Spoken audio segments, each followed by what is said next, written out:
Hello, my darlings. I'm just going to push the camera back ever so slightly. I know that we were going to read The Wizard of Oz, and in fact, we're going to read The Wizard of Oz, but I thought today we would do something a little bit special. Because it is the Halloween season. It is time for witches and goblins and mummies and all kinds of creepy crawlies that come from every tomb. So, I thought as a treat for you tonight on The Gentleman Psychic that I would read to you The Halloween Tree by Ray Bradbury. So, it should be a quick read. We'll try to go at it 2 hours tonight, and if we get through it, we get through it. If not, I will read this one later on in the week. We will finish it this week, and then we will go on to The Wizard of Oz. I thought maybe it might be a nice little interlude. It is, of course, not 19th century.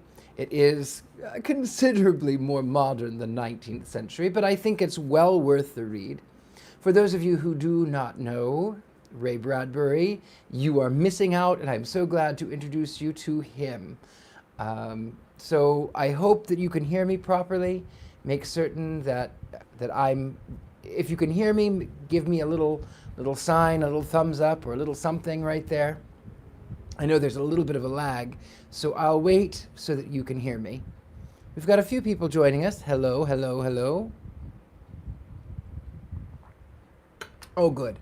Perfect. All right, my darlings. Oh, thank you. Filthy Habits Artwork says, loving the mirrors. So before I go into the Halloween tree, I will talk a little bit about my mirrors. It is normally under the guise of good design for feng shui and for whatever it may be. You are never supposed to have mirrors facing each other. Well, in this room, I do the opposite. I have mirrors facing every portal. There's two over there, there's two here, there's one here, there's one here, there's a portal there, a big, an opening.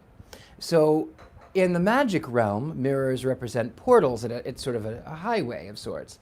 So having mirrors face each other, it allows the energies to bounce back and forth and to go into all directions and to really enter into the space. And that is what I desire here. Now, we've got several people here, so I will go ahead and without further ado, you shall join me, rather, the Halloween tree. All right.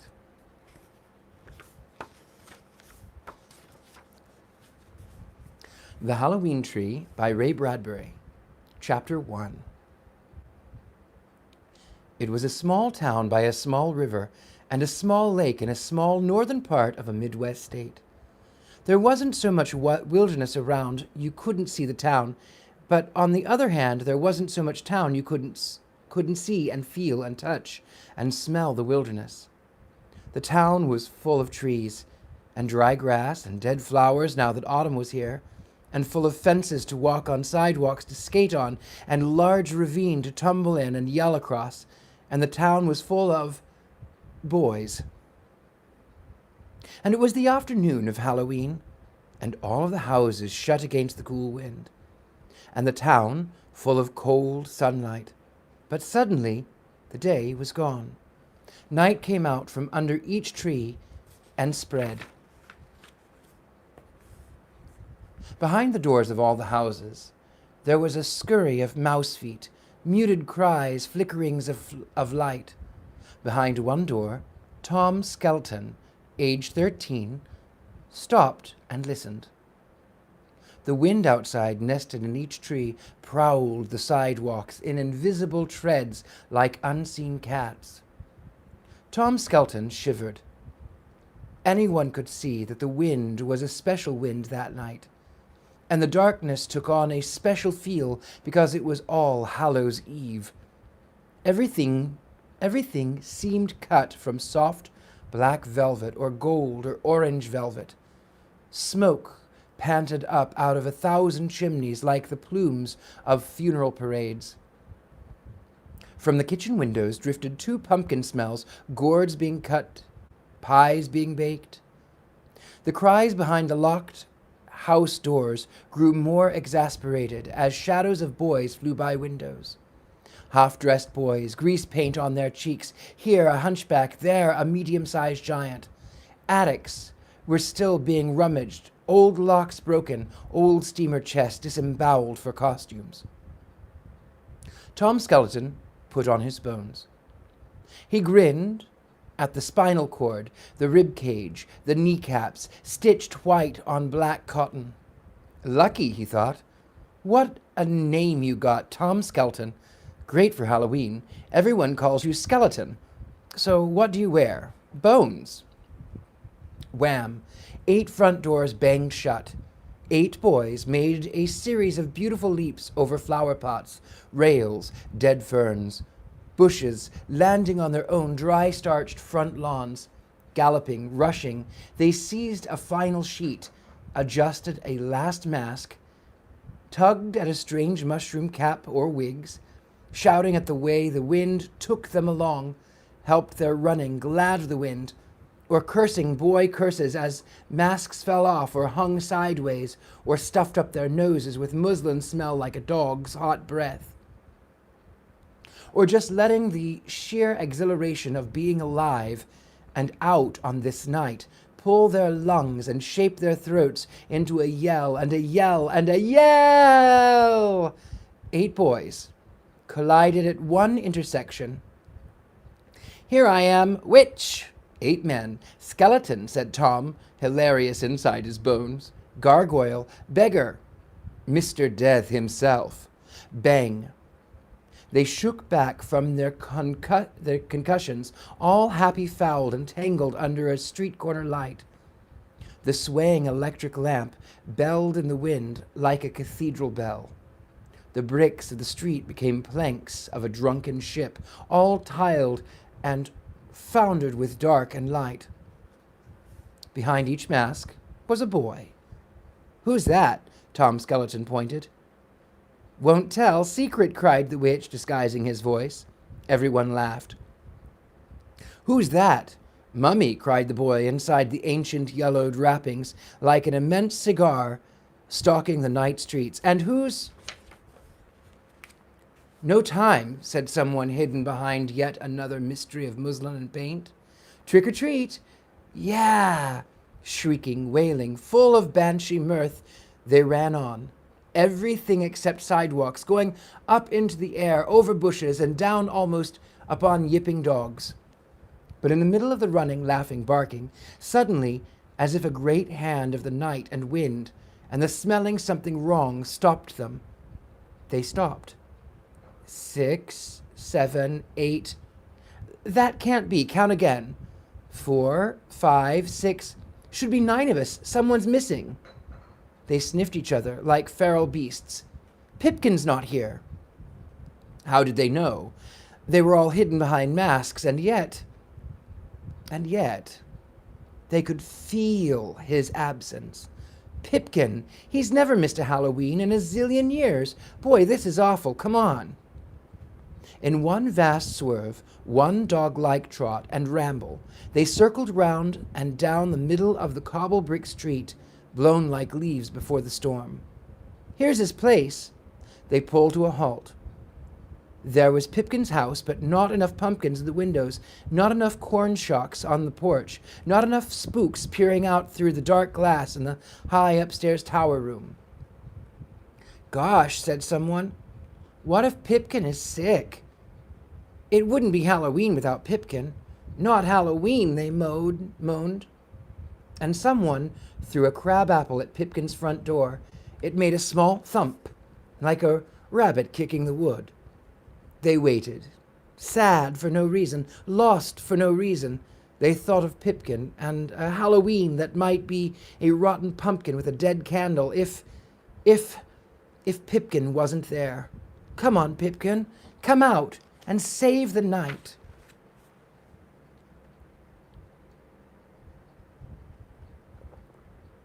Chapter 2. Why were they waiting, afraid for one small boy? Because Joe Pipkin was the greatest boy who ever lived. the grandest boy who ever fell out of a tree and laughed at a joke, the finest boy who ever raced around the track, winning, and then seeing his friends a mile back somewhere stumbled and fell, waited for them to catch up, and joined, breast and breast, breaking the winner's tape. The jolliest boy who ever hunted out all of the haunted houses in town, which are hard to find, and came back to report on them and take all the kids to ramble through the basements and scramble up the ivy outside bricks and shout down the chimneys and make water off the roofs. Hooting and chimpanzee dancing and ape bellowing, the day Joe Pipkin was born, all the Orange Crush and the Nay-Hi soda bottles in the world fizzed over, and the joyful bees swarmed countrysides to sting maiden ladies. On his birthdays, the lake pulled out from the shore in midsummer and ran back with tidal wave of boys, a big leap of bodies, and a down crash of laughs. Dawns lying in bed, you heard a bird peck at the window, Pipkin. You stuck your head out into the snow-water-clear summer morning air. There in the dew, on the lawn, rabbit prints showed where, just a moment ago, not a dozen rabbits but one rabbit had circled and crisscrossed in a glory of life and exhalation, bounding hedges, clipping ferns, tromping clover. It resembled the switchyards down at the rail depot. A million tracks in the grass, but no, Pipkin. And here he rose up like a wild sunflower in the garden. His great round face burned with fresh sun. His eyes flashed with Morse code signals. Hurry up, it's almost over. What? Today, now 6 a.m., dive down, wade it in. Or this summer, before you know, bang, it's gone, quick. And he sank away in the sunflowers to come up all onions. Pipkin, oh dear Pipkin. Finest of the loveliest boys. How he ran so fast no one knew. His tennis shoes were ancient. They were colored green of forests jogged through, brown from old harvest trudges through. September a year back, tar-stained from sprints along the docks and beaches where the coal barges came in, yellow from careless dogs. Splinter-filled from climbing wood fences, his clothes were scarecrow clothes, worn by Pipkin's dogs all night, loaned them for strolls through town, with chew marks along the cuffs and fall marks on the seat. His hair? His hair was a great hedgehog bristle of bright brown blonde daggers, sticking in all directions. His ears, pure peach fuzz. His hands mittened with dust and the good smell of Airedales and peppermint and stolen peaches from the far country orchards. Pipkin, an assemblage of speeds, smells, textures, a cross-section of all of the boys who ever ran, fell, got up, and ran again. No one, in all the years, had ever seen him sitting still. He was hard to remember in school, in one seat. For 1 hour, he was the last in the schoolhouse and the first exploded out when the bell ended the day. Pipkin, sweet Pipkin, who yodeled and played the kazoo and hated girls more than all the other boys in the gang combined. Pipkin, whose arm around your shoulder, the secret whisper of great doings this day, protected you from the world. Pipkin. God got up early just to see Pipkin come out of his house, like one of those people on a weather clock, and the weather was always fine where Pipkin was. Pipkin. They stood in front of his house. Any moment now, that door would open wide. Pipkin would jump out in a blast of fire and smoke, and Halloween would really begin. Come on, Joe. Oh, Pipkin, they whispered. Come on. Chapter 3.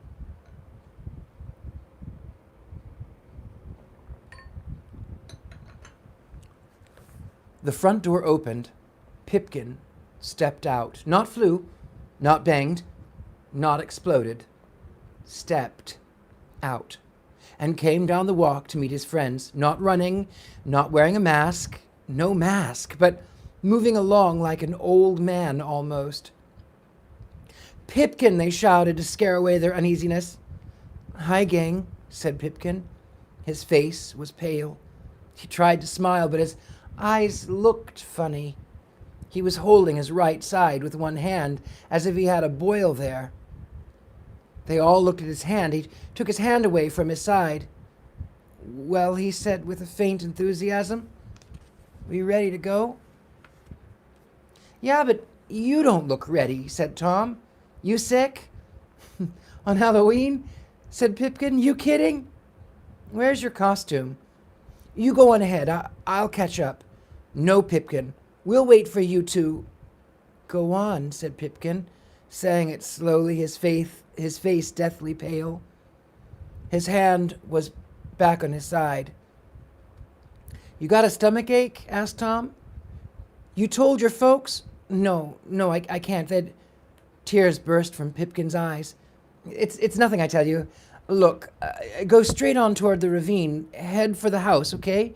The place of the haunts, yeah? Meet you there. You swear?" "Swear. Wait till you see my costume." The boys began to back off. On the way, they touched his elbow or knocked him gently on the chest or ran their knuckles along his chin in a fake fight. "Okay, Pipkin, as long as you're sure." "I'm sure." He took his hand away from his side. His face colored for a moment as if the pain were gone. "On your marks? Get set? Go!" When Joe Pipkin said go, they went. They ran backward halfway down the block so they could see Pipkin standing there waving at them. "Hurry up, Pipkin."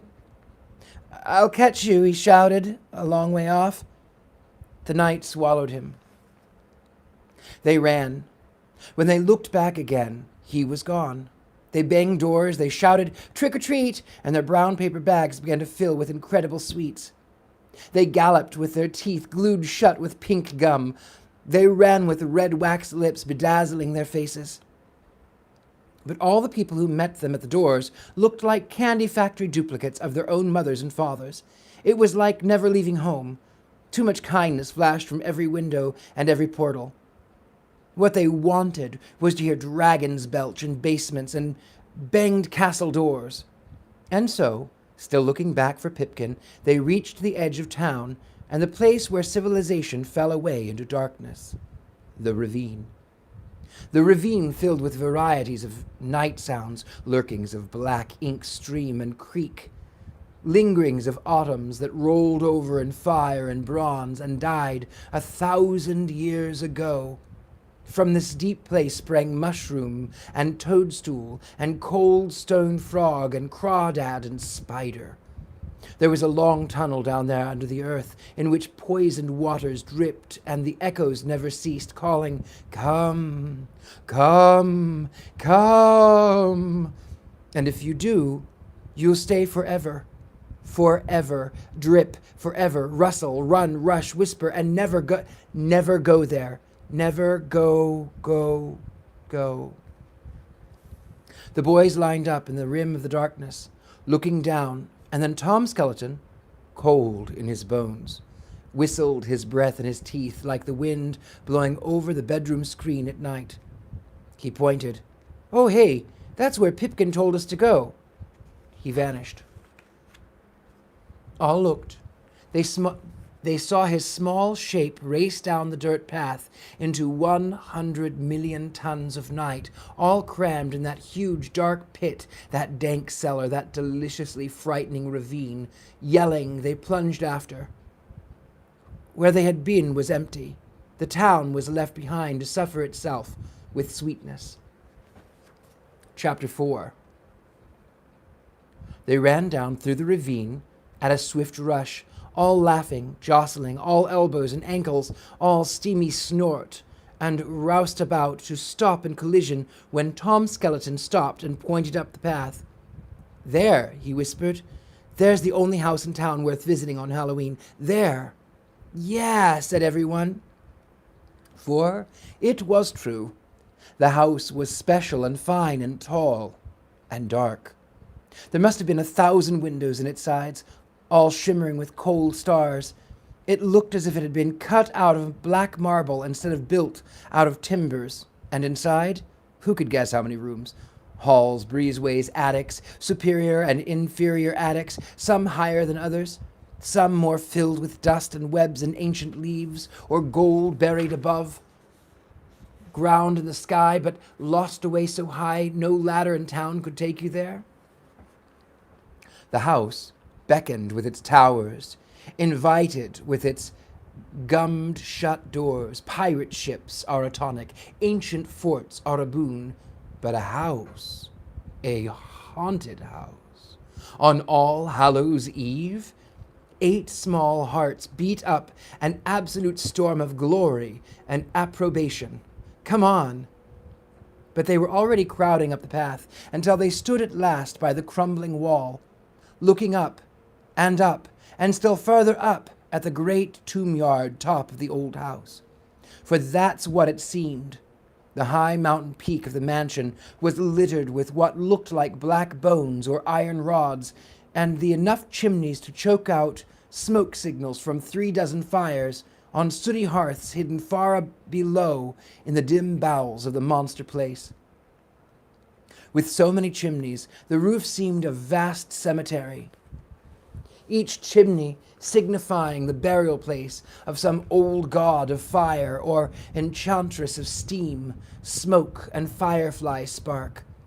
Even as they watched, a kind of bleak exhalation of soot breathed up out over some 4 dozen flues, darkening the sky still more, and putting out some few stars. "Boy," said Tom Skeleton, "Pipkin sure knows what he's talking about." "Boy," said all, agreeing. They crept along a weed-infested path toward the crumpled front porch. Tom Skeleton alone itched his bony foot up on the first porch step. The others gasped at his bravery. So now, finally in a mob, a compact mass of sweating boys moved up on the porch amid fierce cries of the planks underfoot, the shudderings of their bodies. Each wished to pull back, swivel about, run, and found himself trapped against the boy behind, or in front, or to the side.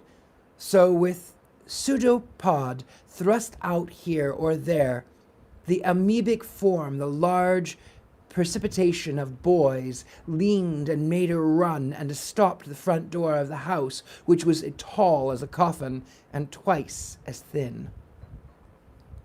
They stood there for a long moment, various hands reaching out like legs of an immense spider, as if to twist that cold knob or reach up for the knocker on that front door.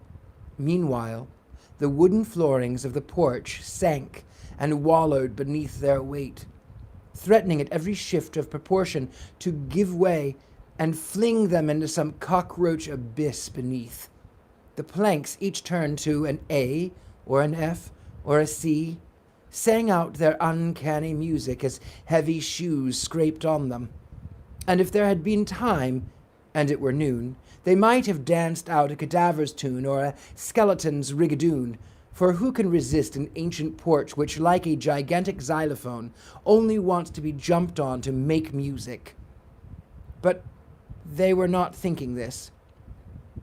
Henry Hank Smith, for that's who it was, hidden inside his black witch's costume, cried, "Look!" And all looked at the knocker on the door. Tom's hand trembled out to touch it. A Marley knocker. "What?" "You know, Scrooge and Marley, A Christmas Carol," whispered Tom. And indeed, the face that made up the knocker on the door was the face of a man with a dread toothache, his jaw banged, his hair askew, his teeth prolapsed, his eyes wild, dead as a doornail. Marley, friend to Scrooge, inhabitor of lands beyond the grave, doomed to wander this earth forever until... "Knock," said Henry Hank. Tom Skeleton took hold of old Marley's cold and grisly jaw, lifted it, and let it fall. All jumped at the concussion. The entire house shook, its bones ground together. Shades snapped furled up, so that windows blinked wide their ghastly eyes. Tom Skeleton cat-leaped the porch rail, starting up. On the rooftop, weird weathercocks spun, two-headed roosters whirled and sneezed in the wind. A gargoyle on a western rim of the house erupted twin snorts of rain-funnel dust, and down the long, snaking serpentine rainspouts of the house, after a sneeze had died, and the weathercocks ceased their spinning, vagrant wisps of autumn leaf and cobweb fell gusting out into the dark grass. Tom whirled to look at the faintly shuddering windows. Moonlit reflections trembled in the glass like schools of disturbed silver minnows. Then the front door gave a shake, a twist of its knob, a grimace of its marley knocker, and flung itself wide. The wind, made by the sudden opening door, almost knocked the boys off the porch. They seized one another's elbows, yelling. Then the darkness within the house inhaled, and a wind sucked them through the gaping door. It pulled at the boys, dragging them across the porch. They had to lean back as to not be snatched into the deep, dark hall. They struggled, shouted, clutched the porch rails, but then the wind ceased. Darkness moved within darkness. Inside the house, a long way off, someone was walking toward the door. Whoever it was must have been dressed all in black, for they could see nothing but a pale white face drifting on the air. An evil smile came and hung in the doorway before them. Behind the smile, the tall man hid in shadow. They could see his eyes now, small pinpoints of green fire, in a little charred pits of sockets looking at them. "Well," said Tom, trick or treat." "Trick," said the smile in the dark. "Treat?" "Yes, sir." The wind played a flute in the chimney somewhere, an old song about time and dark and faraway places. The tall man shut up his smile like a bright pocket knife. "No treats," he said. "Only trick." The door slammed. The house thundered with showers of dust. Dust puffed out of rainspout again, in fluffs like an emergence of downy cats. Dust gasped from open windows. Dust snorted from the porch boards under their feet. The boys stared at the locked, shut-fast front door. The marley knocker was not scowling now, but smiling, an evil smile. What's he mean?" asked Tom. "No treats, only trick." Backing off around the side of the house, they were astonished at the sounds it made. A whole rigmarole of whispers, squeaks, creaks, wails, murmurs, and the night wind was careful to let the boys hear them all. With every step they took, the great house leaned after them with soft groans. They rounded the far side of the house and stopped, for there was a tree. And it was such a tree as they had never seen in all their lives.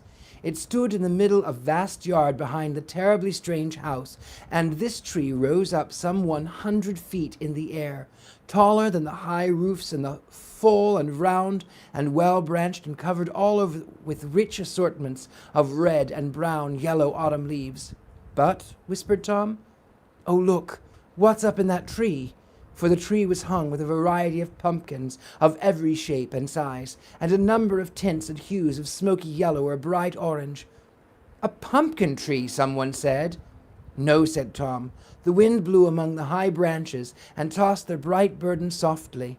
"A Halloween tree," said Tom, and he was right.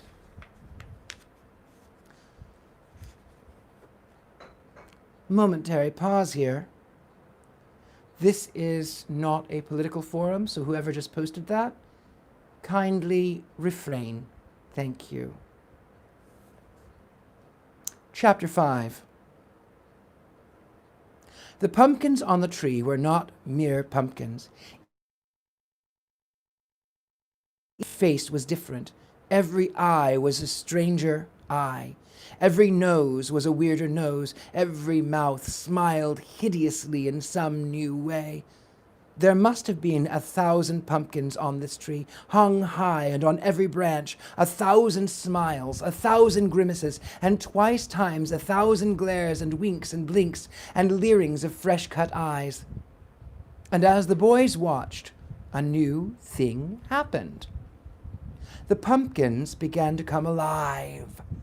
One by one, starting at the bottom of the tree, and at the nearest pumpkins, candles took fire within the raw interiors. This one, and then that, and then this, and then still another, and on up and around the tree. Pumpkins here, 7 pumpkins still higher, a dozen clustered beyond, 100, 500, 1,000 pumpkins lit their candles, which is to say brightened up their faces, showed fire in their square or round or curiously slanted eyes. Flame guttered in their toothed mouths. Sparks leapt out from their ripe-cut ears. And from somewhere, 2 voices, 3 or maybe 4 voices, whispered and chanted a kind of sing-song or an old sea shanty of the sky, and at the time when earth, turning over into sleep, the rainspouts blew spider dust. It's big, it's broad, a voice smoked from the rooftop chimney. It's broad, it's bright, it fills the sky of All Hallows Night. From an open window somewhere, cobwebs drifted. The strangest sight you've ever seen, the monster tree on Halloween. The candles flickered and flared, the wind crooned in, the wind crooned out, the pumpkin mouths tuning the song. The leaves have burned to gold and red, the grass is brown, the old year dead. But hang the harvest high, oh see, the candle constellations on the Halloween tree. Tom felt his mouth stir like a small mouse, wanting to sing. The stars they turn, the candles burn, and the mouse leaves scurry on the cold wind borne. And a mob of smiles shine down on the tree, from the gourds hung high on the Halloween tree. The smile of the witch, and the smile of the cat, and the smile of the beast, and the smile of the bat, the smile of the reaper taking his fee, all cut and glimmer on the Halloween tree. Smoke seemed to sift from Tom's mouth. Halloween tree. All the boys whispered it. Halloween tree. And then there was silence. And during the silence, the last of the triples and quadruples of the Hallows tree candles were lit in titanic constellations woven up through the black branches and peeking down through the twigs and crisp leaves. And the tree had now become one vast substantial smile. The last of the pumpkins now were lit. The air around the tree was an Indian summer breathing warm. The tree exhaled sooty smoke and raw pumpkin smell upon them. Gosh, said Tom Skelton. Hey, what kind of place is this? Asked Henry Hank, the witch. I mean, first the house, that man, and no treats, only tricks, and now? I never saw a tree like this in my life, like a Christmas tree, only bigger, and all those candles and pumpkins. What does it mean? What's it celebrate? Celebrate, a vast voice whispered somewhere, perhaps in the chimney soot bellows, or perhaps all the windows of the house opened like mouths at the same moment behind them, sliding up, sliding down, announcing the word celebrate with breathings out of darkness. Yes, said the gigantic whisper, which trembled the candles in the pumpkins. Celebration! The boys leapt around. But the house was still, the windows were closed and brimmed with pools of moonlight. Last one in's an old maid, cried Tom suddenly. And a bawn of leaves lay waiting like old fires, old gold, and the boys ran and dived at the huge, lovely pile of autumn treasure. And in the moment of diving, about to vanish beneath the leaves in crisp swarms, yelling, shouting, shoving, falling, there was an immense gulp of breath, a seizing in of air. The boys yelped, pulled back as if an invisible whip had struck them. For coming up out of the pile of leaves was a bony white hand, all by itself. And following it, All smiles, hidden one moment, but now revealed as it slid upwards was a white skull. And what had been a delicious pool of oak and elm and poplar leaves to thrash and sink and hide in now became the last place on all this world the boys wanted to be, for the white, bony hand was flying on the air, and the white skull rose to hover before them, and the boys fell back, colliding, sneezing out the air in panics, until in one wild mass they fell flat upon the earth, and writhed and tore at the grass to fight free. Scramble, try to run. Help, they cried. Oh, yes, help, said the skull. Then peal after peal of laughter froze them further as the hand upon their ear, the bony skeleton hand, reached up, took hold of the white skull face, and peeled it down and off. The boys blinked once behind their mask. Their jaws dropped, though none could see them dropping. The huge man in dark clothes soared up out of the leaves, taller and yet taller. He grew like a tree. He put out branches that were hands. He stood framed against the Halloween tree itself, his outstretched arms and long, white, bony fingers festooned with orange globes of fire and burning smiles. His eyes were pressed tight as he roared his laughter. His mouth gaped wide to let an autumn wind rush out. No treat, boys.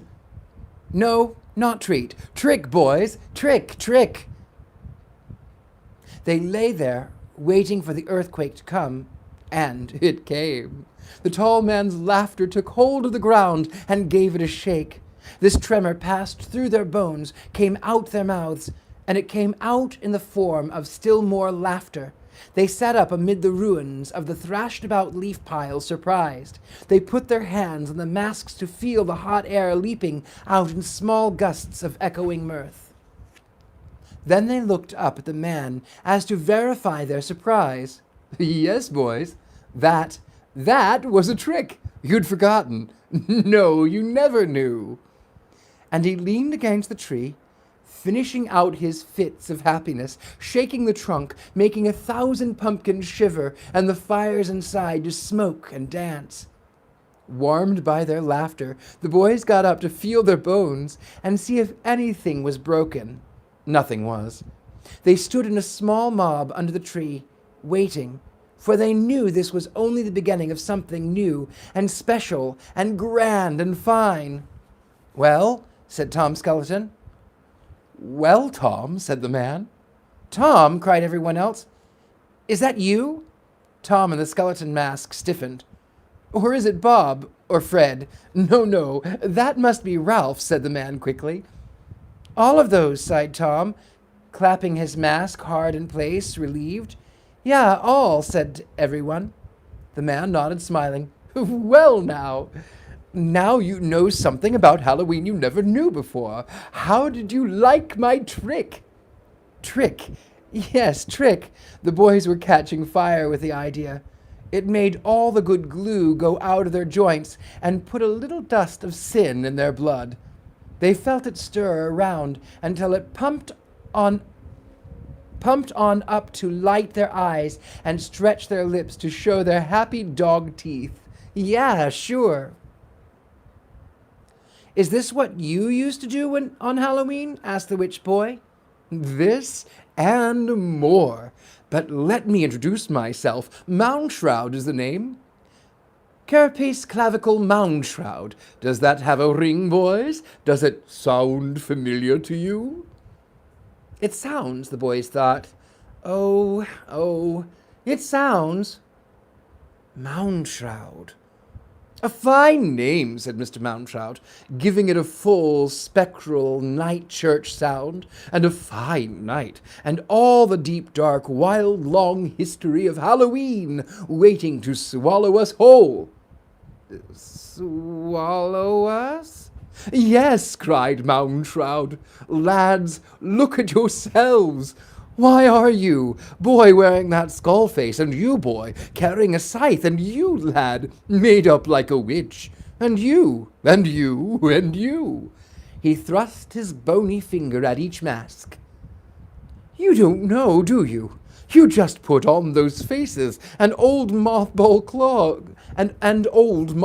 clothes and jump out, but you don't really know, do you? Well, said Tom, a mouse behind his skull-white muslin. No. Yeah, said the devil boy. Come to think of it, why am I wearing this? He fingered his red cloak and sharp rubber horns and lovely pitchfork.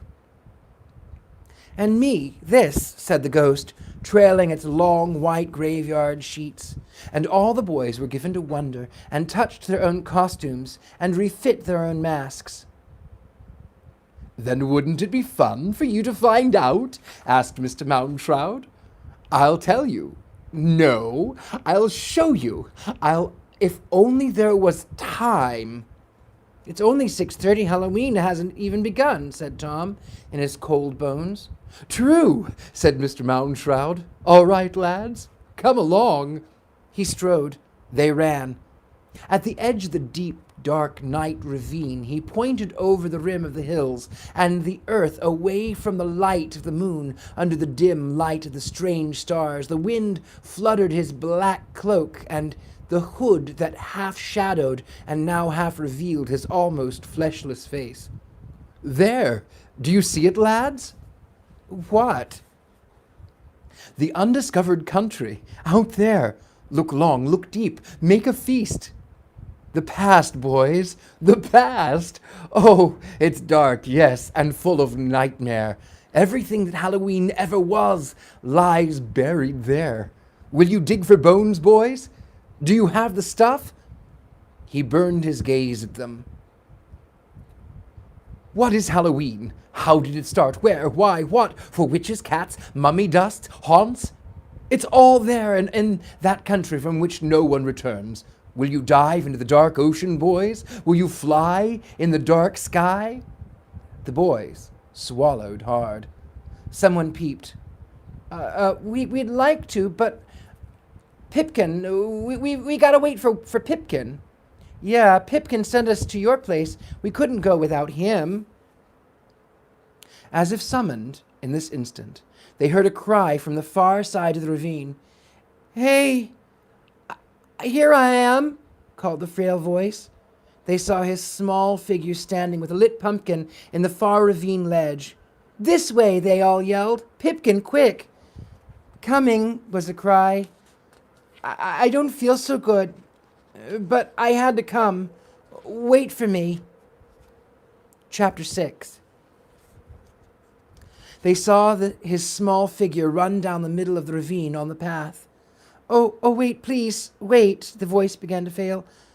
I don't feel well. I can't run. I can't. Pipkin, everyone shouted, waving from the edge of the cliff. His figure was small, small, small. There were shadows mixed everywhere. Bats flew, owls shrieked, night ravens clustered like black leaves in a tree. The small boy running with its lit pumpkin fell. Gasped Moundshroud. The pumpkin light went out. Oh, gasped everyone. Light your pumpkin, Pip! Light it, shrieked Tom. He thought he saw a small figure scrabbling in the dark.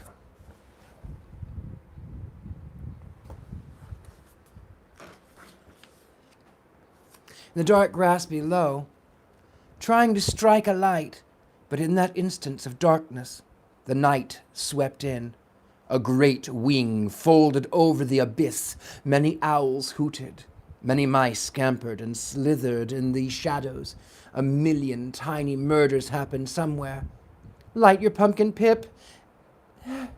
Help, wailed his sad voice. 1,000 wings flew away. A great beast beat the air somewhere like a thumping drum. The clouds, like gauzy scenes, were pulled away to set a clean sky. The moon was there, a great eye. It looked down upon an empty path. Pipkin, nowhere to be seen. Way off toward the horizon, something dark frittered and danced and slithered away in the cold star air. Help! Help! Wailed a fading voice. Then it was gone. "Oh," mourned Mr. Moundshroud. "Oh, this is bad. I fear something has taken him away." Where, gibbered the boys, cold. "To the undiscovered country, the place I wanted to show you, but now." You don't mean that thing in the ravine, it or him or whatever that something was, death? Did he grab Pipkin and run? "Borrowed is more like it. Perhaps to hold him for some ransom," said Moundshroud. "Can death do that?" Sometimes, yes." Oh gosh, Tom felt his eye water. "Pip, tonight running slow, so pale. Pip, you shouldn't have come out," he shouted at the sky. But there was only wind there, and white clouds floating like old spirit fluff, and a clear river of wind. They stood, cold, shivering. They looked off to where the dark something had stolen their friend. "So," said Mr. Moundshroud, "all the more reason for you to come along, lads. If we fly fast, maybe we can catch Pipkin, grab his sweet Halloween corn candy soul, bring him back, pop him in bed, toast him warm, save his breath. What d'ye say, lads? Would you solve two mysteries in one? Search and seek for the lost Pipkin, and solve Halloween? All in one fell dark blow?" They thought of All Hallows Night, and the billion ghosts a-wandering the lonely lane. They stood cold, shivering. They looked off to where the dark something had stolen their friend. "So," said Moundshroud, "all the more reason for you to come along, lads. If we fly fast," I think I already got that one, "dark fellow." They thought of All Hallows Night. They thought of All Hallows Night, and the billion ghosts wandering the lonely lanes and cold winds and strange smokes. They thought of Pipkin no more than a thimbleful of boy in sheer summer delight, torn out like a tooth and carried off on black tide of web and horn and black soot. And almost as one, they murmured, "Yes!" Moundshroud sprang. He ran, he pummeled, he pushed, he raved. "Quick now, along this path, up this rise, along this road, the abandoned farm, over the fence, alzy-oop!"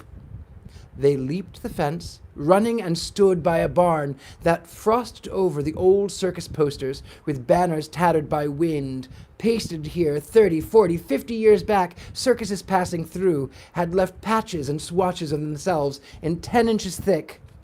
"A kite, boys! Build a kite, quick!" Chapter 7. No sooner had he cried this than Mr. Moundshroud ripped a great tissue from the side of the barn. It fluttered in his hands. The eye of the tiger, another rip, another ancient poster from the mouth of a lion. The boys heard roars of Africa down the wind. They blinked, they ran, they scratched with fingernails, they plucked with hands, they seized off strips and patches and huge rolls of animal flesh, of fang and piercing eye, of wounded flank, of blood-red claw, of tail, of bound and leap and cry. The whole side of the barn was an ancient parade stopped dead. They tore it asunder, and with each tear that pulled off talon, tongue, or ravening feline eye, beneath waited layer upon layer of jungle nightmare, delicious encounters with polar bears, panicked zebra, milling prides of lions, charging rhinos, clamoring gorillas, which pawed up the side of midnight and swung towards dawn. 1,000 animals in congregation rumbled to be set free. Now free, in fists and hands and fingers, whistling on the autumn wind, the boys raced off across the grass. Now Moundshroud knocked down the old fence railing beams and made a rough kite cross and bound them with wire, then stood back to receive the gifts of the kite paper as the boys flung them in fistfuls. And these he tossed in place upon the frame, and spark-flinting fused with burnings of his horny hands. "Hey!" the boys cried their delight. "Oh, look!" They had never seen such things, or known that men such as Moundshroud with a pinch and a clutch, a pressure of fingers, might blend an eye with tooth, a tooth with mouth, a mouth with a feline bobcat tail, all mingled beautifully into a single thing, a wild jigsaw puzzle, jungle zoo, billowed and trapped, pasted and tied, growing, taking color and sound and pattern in the light of the ascending moon. Now another cannibal eye, now another hungry maw, a mad chimpanzee, a most insane mandrill ape, a screaming butcher bird. The boys ran up with the last frights handed over, the kite finished, the ancient flesh laid out, fused by the still blue smoke burning horny hands. Mr. Moundshroud lit a cigar with a last bit of fire that sparked out of his thumb, and smiled. And the light from his smile showed the kite for what it was, a kite of destructions of animals so dire and fierce their outcry drowned the wind and murdered the heart. He was pleased, the boys were pleased, for the kite somehow seemed to resemble... "Why," said Tom, astounded, "a pterodactyl." "A what?" "A pterodactyl, those ancient flying reptiles gone some billion years back and never seen again," replied Mr. Sorry, that was Mr. Moundshroud. "A pterodactyl, those ancient flying reptiles gone some billion years back and never seen again," replied Mr. Moundshroud. "Well said, boy. Pterodactyl it seems, and is, and 'twill fly us downwind to perdition or land's end or some other fine sounding place. But now, rope, twine, string, quick, flitch and carry." They ran the rope off an old abandoned clothesline strung between barn and abandoned farmhouse. A good 90 feet or more of rope they brought Moundshroud, who snaked it through his fist until it smoked, a most unholy smoke. He tied it to the middle of the vast kite, which flapped like a somehow lost and out-of-water manta ray upon his high, strange beach. It struggled with wind to live. It flapped and floundered on the heaves of the tidal air laid down on grass. Moundshroud stood back, gave a jerk, and lo, the kite flew. It hung low upon the air at the end of its clothesline in a dumb brute groveling of wind, veering this way, dashing that, leaping up suddenly to confront them with wall of eyes, solid flesh of teeth, a storm of cries. "It won't rise, won't go straight, a tail we need, a tail!" And as by instinct, Tom dived first and seized the kite by its bottom. He hung there, the kite steadied. It began to rise. "Yes," cried the dark man. "Oh, lad, you are the one, bright boy. You be the tail, and more, and more." And as the kite slowly ascended the cold river of swift flowing air, each boy in turn, seized with the whim, spurred by his wit, became more and yet more of the tail. Which is to say that Henry Hank, disguised as a witch, grabbed Tom's ankles, and now the kite had two boys for its magnificent tail. And Ralph Bengstrom, wound up in his mummy clothes, stumbling over his winding tapes, smothered in his burial rags, shambled towards, jumped, and grabbed Henry Hank's ankles. So 3 boys hung from a tail. "Wait, here I come," cried Beggar, who under his dirt and rags was really Fred Fryer. He jumped, he caught, the kite ascended, the 4 boys, making the tail, yelled, "More length!" They got it when the boy dressed as an apesman scrambled and grabbed the ankles, followed by the boy dressed as Death with a scythe, who did dangerously likewise. "Watch out with that scythe!" The scythe fell and lay in the grass like a lost smile. But the 2 boys hung down now from half-washed ankles, and the kite rose more higher, adding a boy, and a boy, and a boy, until with a yell and a shout 8 boys were down hung in magnificent thrashing tail. The last 2 beings Ghost, who was truly George Smith, and Wally Babb, who had made himself up to look like a gargoyle fallen off the top of a cathedral. The boys yelled with elation. The kite swooped, and off it took. Hey! Whoosh! The kite purred with 1,000 animal whispers. Whang! The kite rope strummed in the wind. Hush, said the entire thing, and the wind flew them high across the stars, leaving Moundshroud to look up with awe at his contraption, his kite, his boys. Wait, he shouted. Don't wait, come on, the boys yelled. Moundshroud ran along the grass to seize the scythe, his cape fluttering, taking air, making wings until he, also, very simply took off and soared. Chapter 8. The kite flew.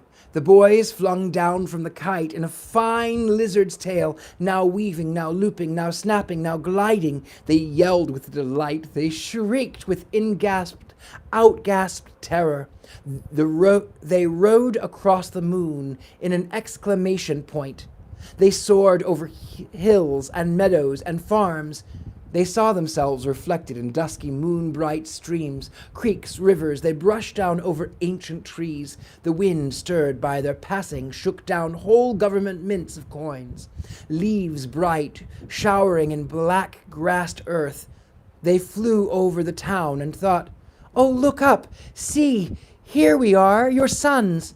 And thought, oh, look down, there somewhere are our mothers, fathers, brothers, sisters, teachers. Hey, here we are. Oh, someone, see us, or you will never believe. And in a last swoop, the kite whistled, hummed, drummed along the winds to float over the old house and the Halloween tree where first they had met Moundshroud. Swamp, flutter, glide, rush, hiss. The suction of their swung bodies caused 1,000 candles to flutter, flicker, stutter their light, hiss with desire to reflame themselves. So all the hung pumpkin scowls and leers and wild smiles were half snuffed to unhappy shadows. The whole tree went dead for a heartbeat. Then as the kite sang high, the tree blazed up with 1,000 new-cut pumpkin frowns, glares, grimaces, and grins. The windows of the house, black mirrors, saw the kite go away until the boys and the kite and Mr. Moundshroud were very small on the horizon. Then down they sailed, off away deep into the undiscovered country of old death and strange years in the frightful past. Where are we going? Cried Tom, hanging to the kite's tail. Yes, where? Cried all the boys, one after another. Below, below. Not where, but when, said Moundshroud, pacing them his great veiled cloak, full of moon wind and time. 2,000, count them, years before Christ. Pipkin's there waiting. I smell it. Fly. The moon began to blink. It closed up its eye, and there was darkness. Then faster and faster it began to wink, to wax, to wane, to wax again, until 1,000 times over it flickered, and flickering changed the landscape below. And then 50,000 times so fast they could not see. The moon extinguished and relit itself, and the moon stopped winking and held very still, and the land was changed. Look, said Moundshroud, hung upon the very air above them. And the million tiger, lion, leopard, panther eyes of autumn kite looked down, as did the eyes of the boys, and the sun rose, showing them Egypt, the river Nile, the Sphinx, the pyramids. But, said Moundshroud, notice anything different? Why, gasped Tom, it's all new. It's just been built. That means we really have gone back in time 4,000 years. And sure enough, the Egypt that lay below was ancient sand, but new-cut stone. The Sphinx with its great lion paws treaded out on golden stuffs of desert, and sharp-cut and freshly born out of wombs of stone mountains. It was a vast pup in the bright and empty glare of noon. If the sun had fallen and lay between its paws, it would have cuffed it like a fireball toy. The pyramids? Why, they lay like strange-shaped blocks, yet other games to be puzzled over, played with by the woman-lion sphinx. The kite zoomed and skirted the sand dunes, flittered over the pyramid, and was drawn as by suction by an open tomb mouth set in small cliff. "Hey, presto," said Moundshroud. With a flap he gave the kite such a kick as made the boys toll like clamorous bells.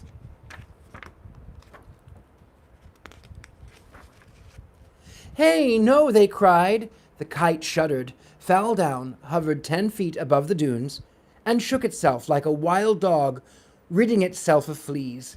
The boys fell safe in golden sand. The kite broke away in 1,000 shreds of eyes, fangs, shrieks, roars, elephant trumpetings. The Egyptian tomb mouth sucked them in, and Moundshroud laughing with it. "Mr. Moundshroud, wait!" Leaping up, the boys ran to shout into the dark tomb doorway.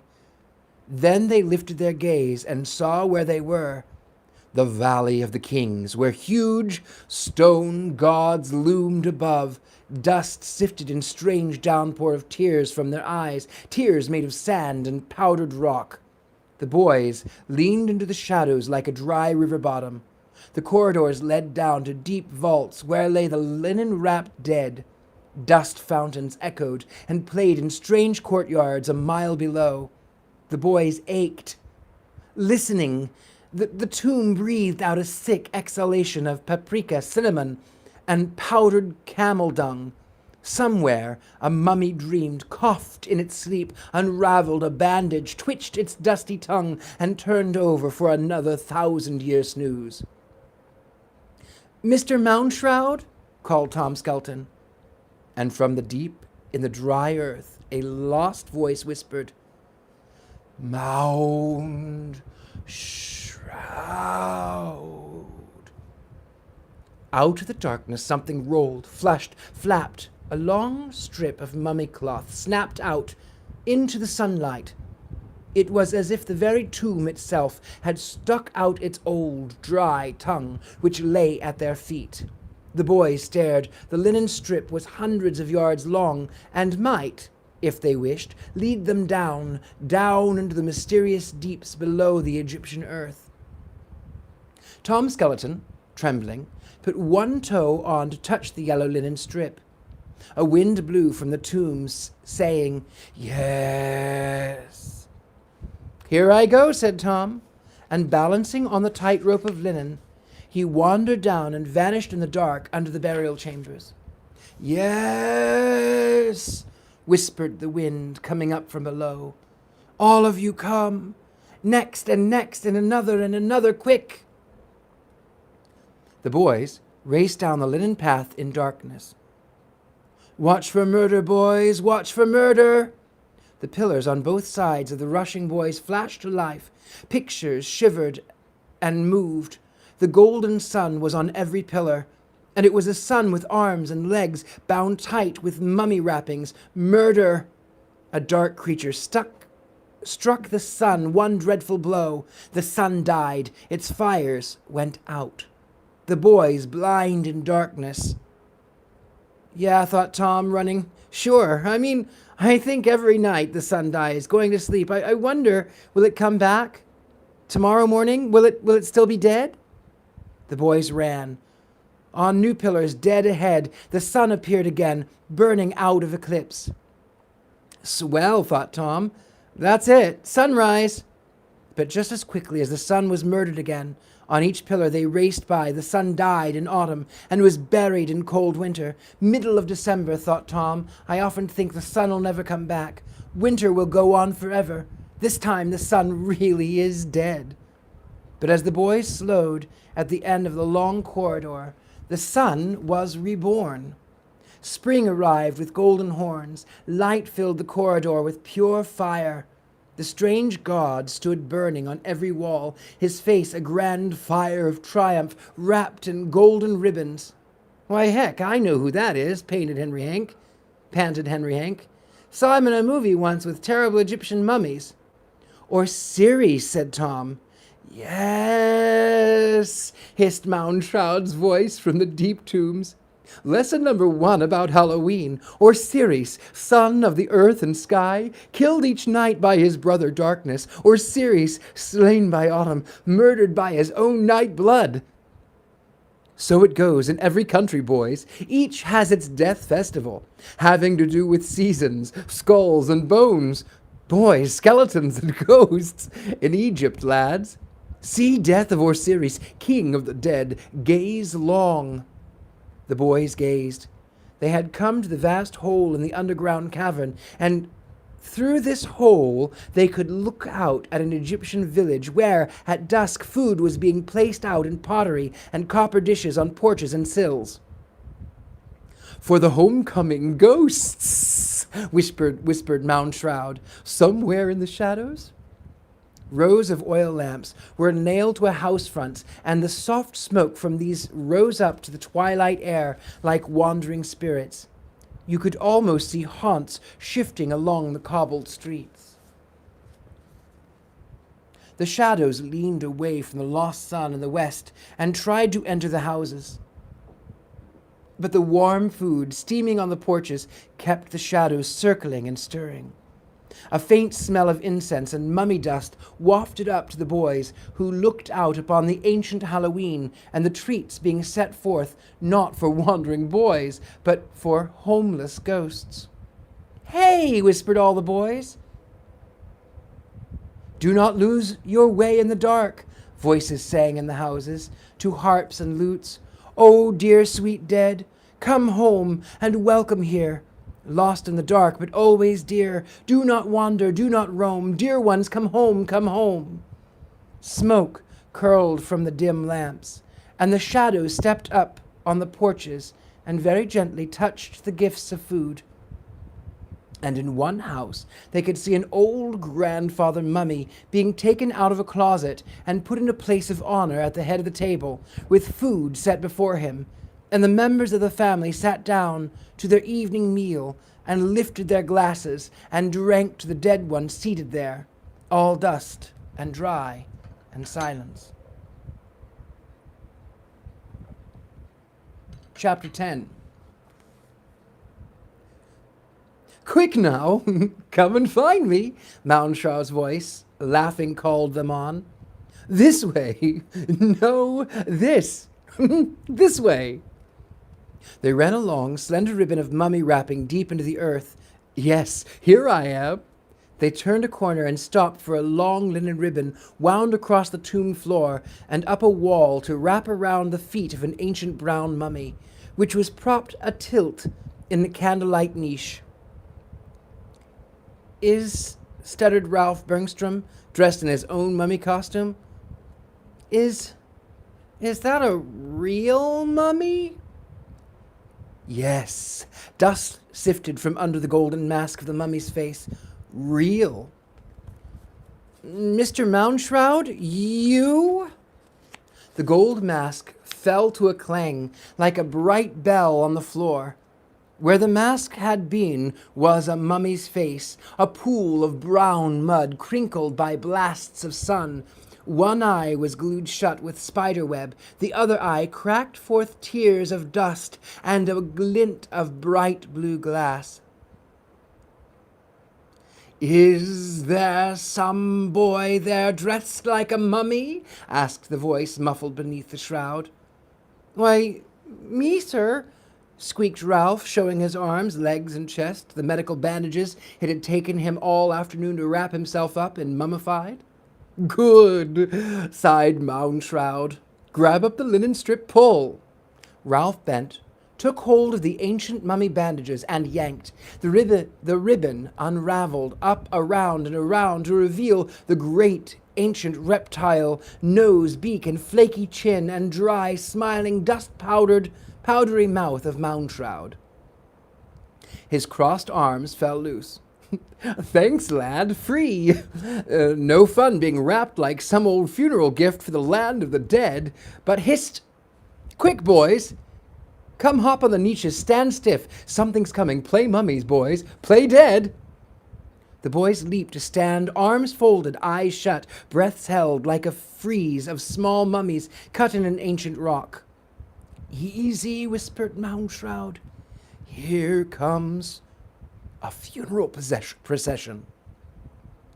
An army of mourners in gold and fine silks, bearing small sailing ship toys and copper bowls of food in their hands. And in the midst a mummy case carried light as sunshine on the shoulders of 6 men, and behind that a fresh wrapped mummy with new paintings on its linen vestments and small gold mask fitted over the hidden face. See the food, boys? And the toys? Whispered Moundshroud. They put toys in the tombs, lads, so the gods will come play, romp, roust about, and run children happy to the land of the dead. See the boats, kites, jump ropes, toy knives. But look at the size of that mummy, said Ralph inside his Otland bandages.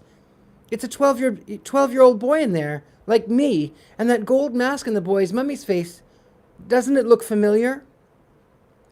Pipkin, cried everyone hoarsely. Shh, hissed Moundshroud, for the funeral had stopped. The high priests were glancing around through the flickering torch shadows.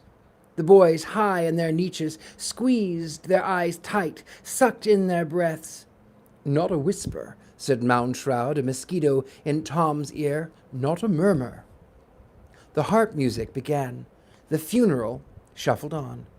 And in the midst of all the gold and toys, the kites of the dead, there was a small 12-year-old, fresh new mummy with a gold mask that looked exactly like Pipkin. No, no, no, no, no, please no, thought Tom. Yes, cried a mouse voice, tiny lost wrapped away. Wrapped, trapped, wild, it's me. I'm here, under the mask, under the wrappings, can't move, can't yell, can't fight, free. Pipkin, thought Tom, wait. Can't help it, trapped, shouted the small wee voice wrapped in picture linens. Follow me, meet me, find me at... The voice faded, for the funeral procession had turned a corner in the dark labyrinth and was gone. Follow you where, Pipkin? Tom Skeleton jumped down from his niche and yelled into the dark. Meet you where? But at that exact moment, Moundshroud, like a chopped tree, fell out of his niche. Bang! He struck the floor. Wait, he cautioned Tom, looking up at him with one eye that looked like a spider caught in its own web. We'll save old Pipkin yet. Sly does it. Slide and creep, boys. Tssst. They helped him up and unwound some of the mummy wrappings and tiptoed down the long corridor and turned the corner. Holy cow, whispered Tom. Look, they're putting Pipkin in the coffin and the coffin inside the... Sarcophagus, Moundshroud supplied the jaw-cracker. A coffin in a coffin, lad, each larger than the last, all done up with hieroglyphs to tell his life story. Pipkin's life? Said all. Or whoever Pipkin was at the this time round this year, 4,000 years ago. Yeah, whispered Ralph. Look at the pictures on the sides of the coffin. Pipkin 1 year old, Pipkin 5, Pipkin 10 and running fast, Pipkin up an apple tree, Pipkin pretending to drown in the lake, Pipkin eating his way through a peach orchard. Wait, what's that? Moundshroud watched the busy funeral. They're putting furniture in the tomb for him to use in the land of the dead. Boats, kites, tops to spin, fresh fruits. Should Pipkin wake 100 years from now and go hungry? He'll be hungry, all right. Good grief. Look, they're going out. They're closing the tomb. Moundshroud had to grab hold of Tom, for he was jumping up and down in agony. Pipkin's still in there, buried. When do we save him? Later, the long night is young. We'll see Pipkin again, never fear then. The tomb door slammed shut. The boys yammered and yelled in the dark. They could hear the scrape and slosh of mortar fillings, the last cracks, and the seams. The final stones were shoved into place. The mourners went away with their silent harps. Ralph stood in his mummy costume, stunned, watching the last shadows go. Is that why I'm dressed like a mummy? He fingered the bandages. He touched his clay-wrinkled ancient face. Yes, that's what my part of Halloween is all about. All, boy, Tall, murmured Moundshroud. The Egyptians, why, they built to last 10,000 years. They planned for tombs, boys, tombs, graves, mummies, bones, death. Death was at the very heart, gizzard, light, soul, and body of their life. Tombs and more tombs with secret passages, so none might be found, so grave robbers could not borrow souls and toys and gold. You are a mummy, boy, because that was how they dressed for eternity, spun up in a cocoon of threads. They hoped to come forth like lovely butterflies in some far, dear, loving world. Now your cocoon, boy. Touch the strange stuffs. Why, said Ralph the mummy, blinking at the smoky walls and the old hieroglyphs. Every day is Halloween to them. Every day? Gasped all in admiration. Every day was Halloween for them, too, Moundshroud pointed. The boys turned. A kind of green and electric storm simmered in the tomb dungeon. The ground shuddered as with an ancient earthquake. Somewhere a volcano turned over in its sleep, lighting the walls with one fiery shoulder. And on the walls, beyond, were prehistoric drawings of cavemen long before the Egyptians. Now, said Moundshroud, lightning struck. Saber-toothed tigers caught the cavemen, screaming. Tar pits drowned their bones. They sank wailing. Wait, let's save a few with fire. Moundshroud blinked. Lightning struck to burn the forests. One ape-man, running, seized a burning branch and rammed it in a saber-tooth's jaw. The tiger shrieked and fell. The ape-man, snorting in triumph, tossed the fiery branch into a pile of autumn leaves in his cave. Other men came to hold their hands out to the fire, laughing at the night where the yellow beast's eyes waited afraid. See, boys? Moundshroud's face flickered with fire. The days of long cold are done because of this one brave, new-thinking man. Summer lives in winter caves. Chapter 11. Gasping, they reached the pyramid's top, where they waited a vast crystal lens, a viewing glass which spun slowly in the wind on a golden tripod, a gigantic eye with which to bring far places near in the west. The sun, smothered and dying in clouds, sank. Moundshroud hooted his delight. And there it goes, boys, the heart, soul, and flesh of Halloween, the sun. There Osiris is murdered again. There sinks Mithras, the Persian fire. There falls Phoebus Apollo, all Grecian light. Sun and flame, boys, look and blink. Turn that crystal spyglass, swing it down to the Mediterranean coast, 1,000 miles. See the Greek Isles? Sure, said George Smith, dressed up as a fancy pale ghost. Cities, towns, streets, houses, people jumping out on porches to bring food. Yes, Moundshroud beamed. Their festival of the dead. The Feast of Pots, trick-or-treat old style. But tricks from the dead if you don't feed them. So treats are laid out and fine banquets on the sill. Far away in the sweet dusk, smells of cooked meats, steamed dishes were dealt out for spirits that smoked across the land of the living. The women and children of the Grecian homes came and went with multitudinous quantities of spiced and delectable victuals. Then, all through the Grecian Isles, doors slammed. The vast slamming echoed along the dark wind, the temples shutting tight. Said Moundshroud, every holy place in Greece will be double-locked this night. And look! Ralph, who was a mummy, swung the crystal lens. The light flared over the boys' masks. Those people, why, they're painting black molasses on their front door posts. Pitch, corrected Moundshroud. Black tar to glue the ghosts, stick them fast so they can't get inside. Why, said Tom. Didn't we think of that? Darkness moved down the Mediterranean shores. From the tombs, like mist, the dead spirits wavered in soot and black plumes along the streets to be caught in the dark tar that smeared the porch sills. The wind mourned, as if telling the anguish of the trapped dead. Now, Italy, Rome! Moundshroud turned the lens to see Roman cemeteries where people placed food on graves and hurried off. The wind whipped Moundshroud's cape. It hollowed his mouth. "O autumn winds that bake and burn, and all the world to darkness turn, now storm and seize, and make of me a swarm of leaves from autumn trees." He kick-jumped straight up in the air. The boys yelled in delight. Even his clothes, cape, hair, skin, body, corn candy bones tore apart before their eyes. Leaves burn, change, turn! The wind ribboned him to confetti, 1,000,000 autumn leaves, gold, brown, red as blood, rust all wild rustling, simmering, a clutch of oak, a maple leaf, a hickory leaf, downfall, a toss of flaking whisper, murmur, rustle to the dark river creek sky. Not one kite, but 10,000 tiny mummy flake kites, Moundshroud, exploded apart.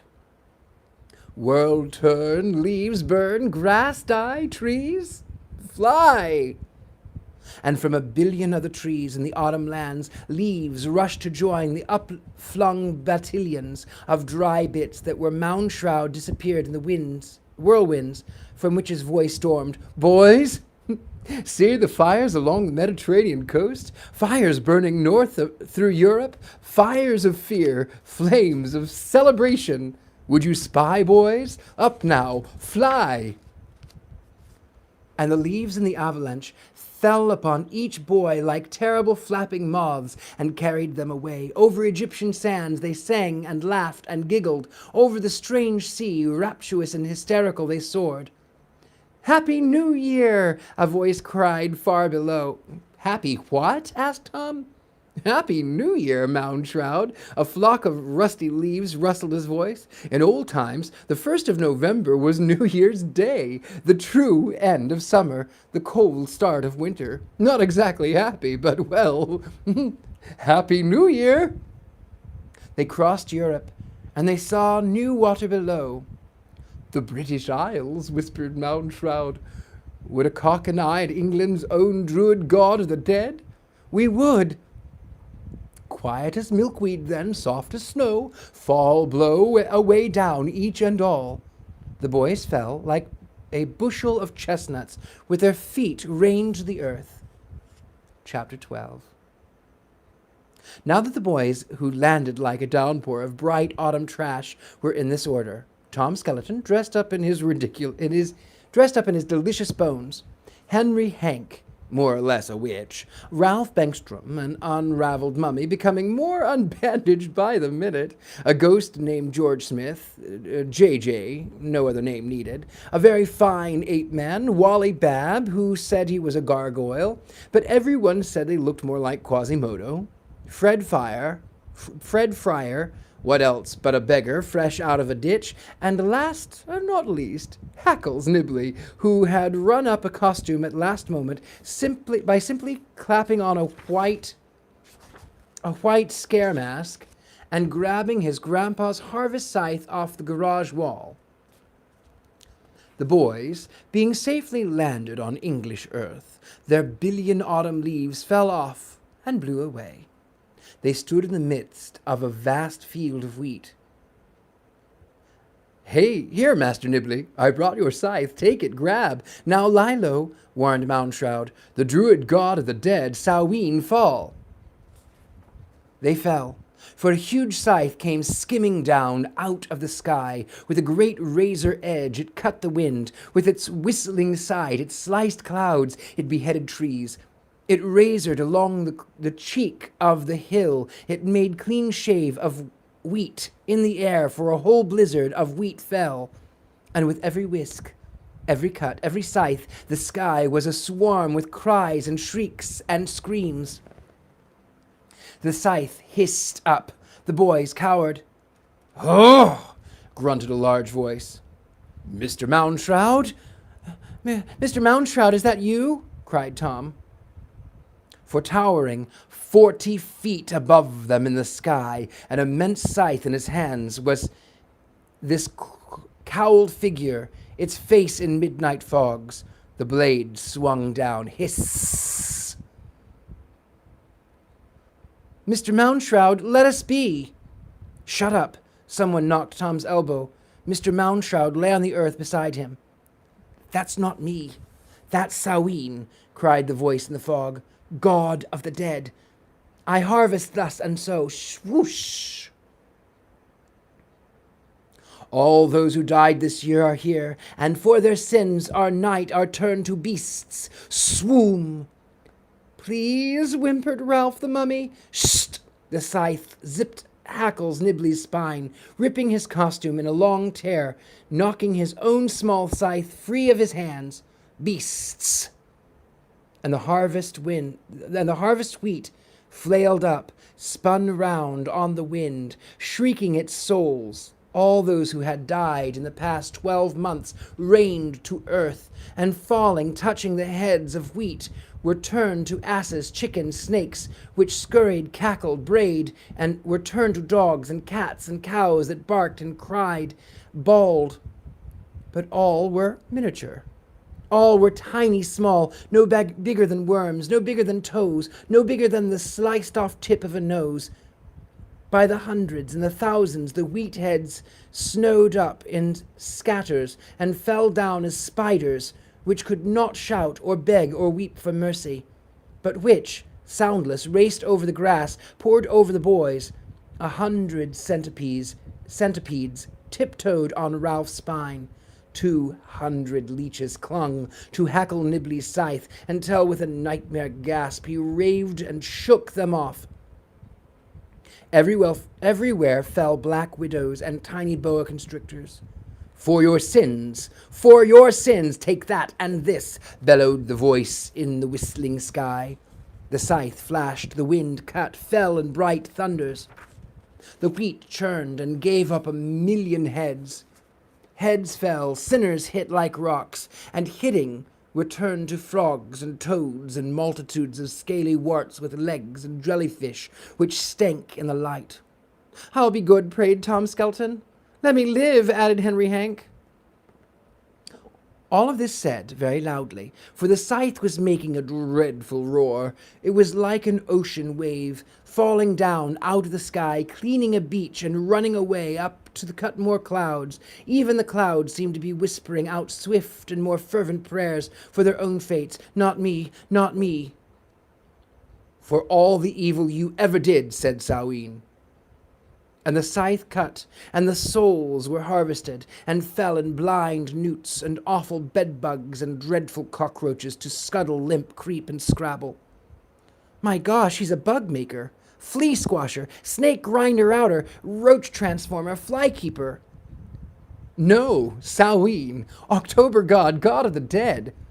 Samhain stomped a great foot, which tread 1,000 bugs in the grass, trampled 10,000 tiny soul beasts in the dust. "I think," said Tom, "it's time we ran," suggested Ralph, not offhand. "Shall we take a vote?" The scythe hissed. Samhain boomed. Vote, heck," said Moundshroud. All jumped up. "You there?" thundered a voice above them. "Come back." "No, sir, thanks," said one and another, and put right foot after left. "I figure," said Ralph, panting, leaping, tears in his cheeks. "I've been pretty good most of my life. I don't deserve to die." "Ha ha ha!" shouted Samhain. The scythe came in a guillotine, which chunked the head off an oak tree and felled a maple. A whole orchard of autumn apples fell into a marble pit somewhere. It sounded like a house full of boys falling downstairs. One second, we're having an earthquake. I think we're having an earthquake, my darlings. So, things are moving, and I think it stopped. Maybe it was just the thunderous of Samhain, who knows. Fell into a marble pit somewhere. It sounded like a house full of boys falling downstairs. "I don't think he heard you, Ralph," said Tom. They dived. They fell among the rocks and the shrubs, and the scythe ricocheted off stones. Samhain gave such a yell as brought an avalanche down on a small hill nearby. "Boy," said Ralph, squinched up, balled up, feet against his chest, eyes tight. "England is no place to be a sinner." even as a final rain, a shower of downpour of hysterical souls turned beetle, turned flea, turned stinkbug, turned daddy longlegs, scurried over the boys. "Hey, look, that dog!" A wild dog, mad with terror, raced up the rocks. And its face, its eyes, something in the eyes. That couldn't be. "Pipkin?" said everyone. "Pip!" shouted Tom. "Is this where we meet you? Is this?" But whoom! The scythe fell, and the yipping with fright, the dog bowled over, slid down the grass. "Hold on, Pipkin. We know you. We see you. Don't scare off. Don't." Tom whistled, but the dog, yarping with Pipkin's own dear, sweet, scared voice, was gone. But didn't echo of his yip come back from the hills. "Meet, meet, me." "Where?" thought Tom, criminally. "Where?" Chapter 13. Samhain scythe, uplifted, gazed all about, happy at his games. He chuckled, the most delicious chuckle, spat fiery spittle on his horny hands, clenched the scythe tighter, swung it up, and froze. For somewhere, someone was singing. Somewhere near the top of the hill, a small clump of trees, small bonfire flickered. Men, like shadows, were gathered there, lifting up their arms and chanting. Samhain listened, his scythe like a great smile in his arms. "O Samhain, god of the dead, hear us. We, the holy Druid priests, in this grove of trees, the great oaks, plead for the souls of the dead." Far away, these strange men, by their bright fire, lifted metal knives, lifted cats and goats in their hands, chanting, "We pray for the souls of those who are turned to beasts. O God of the dead, we sacrifice these beasts, that you will let free the souls of our loved ones who died this year." The knives flashed. Samhain smiled, an even greater smile. The animals shrieked. All around the boys on earth, the grass, the rocks, the trapped souls, lost in spiders, locked in roaches, put away in fleas, and pillbugs and centipedes, gaped and yammered silent yammers, and twitched and roiled. Tom winced. He thought he heard a million small, very microscopic bleats of pain and release from around him where the centipedes capered and spiders danced. "Let free, let be," prayed the Druids on the hill. The fire blazed. The sea wind roared over the meadows, brushed the rocks, touched the spiders, rolled the pillbugs, tumbled on the roaches, the tiny spiders, insects, the miniature dogs, and the cows, fluffed away like a million snowflakes. The tiny souls trapped in insect bodies dissolved, released with a vast cavern whisper. They whistled up the sky. "To heaven!" cried the Druid priests. "Oh, free, go!" They flew. They vanished in the air with great sigh of thanks and much gratitude. Samhain, god of the dead, shrugged and let them go. Then, just as suddenly, he stiffened, as did the hidden boys and Mr. Moundshroud, crouched in the rocks.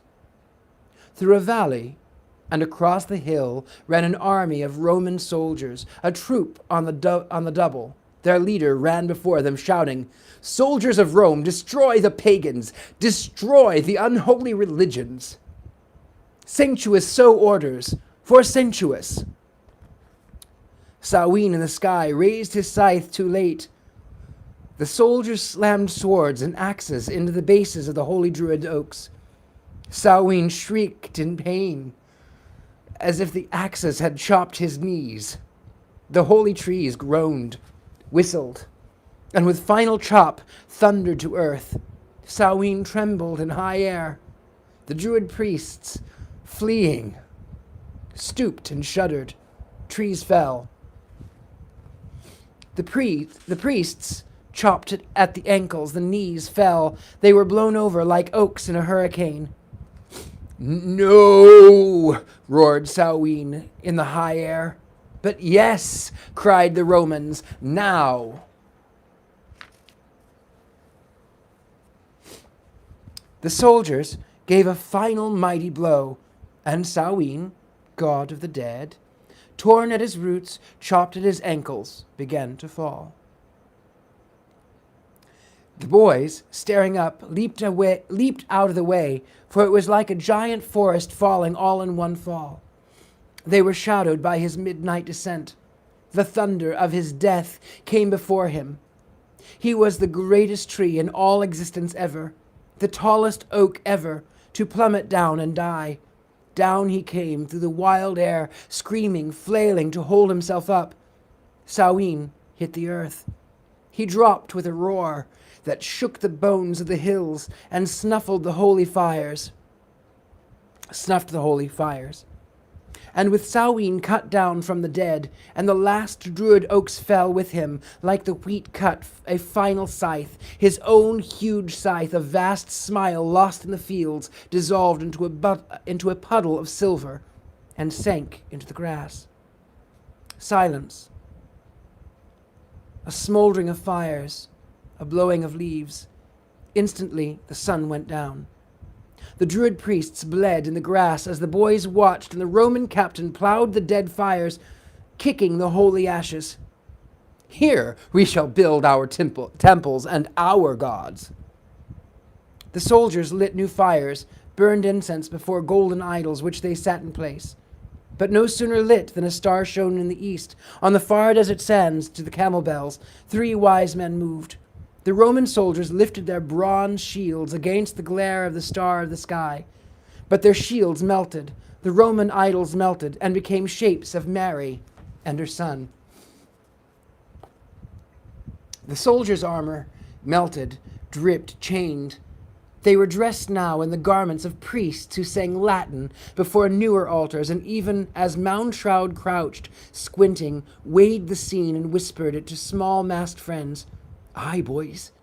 See? Gods following gods. The Romans cut the Druids, their oaks, their god of the dead, banged down, and in it their own gods, eh?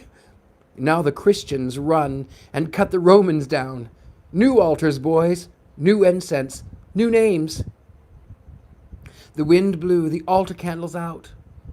In darkness, Tom cried out. The earth shuddered and spun. Rain drenched them. What's happening, Mr. Moundshroud? Where are we? Moundshroud struck a flinty thumb into a fire and held it up. Why, bless me, boys, it's the Dark Ages. The longest, darkest night ever. Christ, long since come and gone, and the world, and... Where's Pipkin? Here, cried a voice from the black sky. I think I'm on a broom. It's taking me away. Hey, me too, said Ralph, and then J.J., and then Hackles Nibley and Wally Bab and all of the rest. There was a huge whisper like a gigantic cat stroking its whiskers in the dark. Brooms, muttered Moundshroud. The gathering of the brooms, the October Broom Festival, the annual migration. To where? Asked Tom, calling up to everyone. For everyone was making traffic on the air now in whisking shrieks. The broom works, of course. Help, I'm flying, said Henry Hank. Whisk! A broom whistled him away. A great brambly cat flashed by Tom's cheek. He felt a wooden pole between his legs and jumped up. Hang on, said Moundshroud. When attacked by a broom, only one thing to do. Hold tight. I'm holding, cried Tom, and flew away. Chapter 14. The sky was swept clean with brooms. The sky was yelled clean by boys occupying at least 8 of the brooms at once, and with changing their cries of fear to cries of delight, the boys almost forgot to look or listen for Pipkin, similarly sailed off among the island clouds. This way, announced Pipkin. As quick as we can, said Tom Skelton, but Pip, it's awful hard to ride a broomstick, I find. Funny you said that. You say that, said Henry Hank. I agree. Everyone agreed, falling off, hanging on, climbing back. There was now such a hustle of brooms as left no room for clouds, and none of the mists, and certainly none for fog or boys. There was an immense traffic jam of brooms, as if all Earth's forests gave up their branches in one broom, and fling and scouring autumn fields, cut clean and throttled tight such cereal grains. I hope I can share that. Am I still here? Can you see me? Yes, I can see you. I think we are here. Are you still enjoying this? I hope so.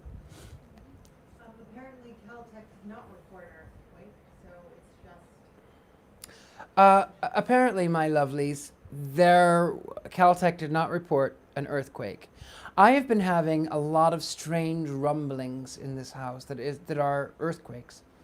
Part of it is, of course, magic. But we'll get there maybe later on. Yes, I'm back. Thank you so much.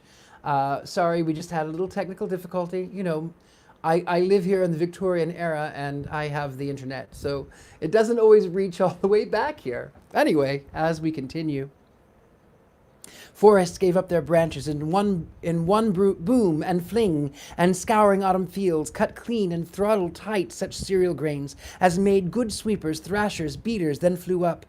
So here came all the backyard wash-line prop poles in the world, and here came with them swatches of grass, clumps of weed, brambles of bush, to herd the sheep clouds and cleanse the stars and ride the boys. Said boys, each on his own skinny mount, were deluged with beatings and cuffings of flail and wood. They were punished severely for occupying heaven. They took 100 bruises, each a dozen cuts, and precisely 49 lumps on their tender skulls. "Hey, I got a bloody nose," gasped Tom, happily looking at the red on his fingers. "Shucks," cried Pipkin, going into a cloud dry and coming out wet. "That's nothing. I got one eye shut, one ear bad, and lost a tooth." "Pipkin," called Tom, "don't keep telling us to meet you and then we don't know where. Where?" "In the air," said Pipkin. "She's," muttered Henry Hank. "There's 2,100,000,099,000,000 acres of air wrapped up around the world. Which half of acre does Pip mean?" "I mean," gasped Pipkin. But a whole bindle of broomsticks banged up in the akimbo dance like the shuttle of cornstalks across his flight, or a farmland fence suddenly come antic in the frenzies, and a cloud with grand fiend face gaped its mouth. It swallowed Pipkin, broom and all, then shut its vapors tight and rumbled with Pipkin indigestion. "Kick your way out, Pipkin. Stomp him in the stomach," someone suggested.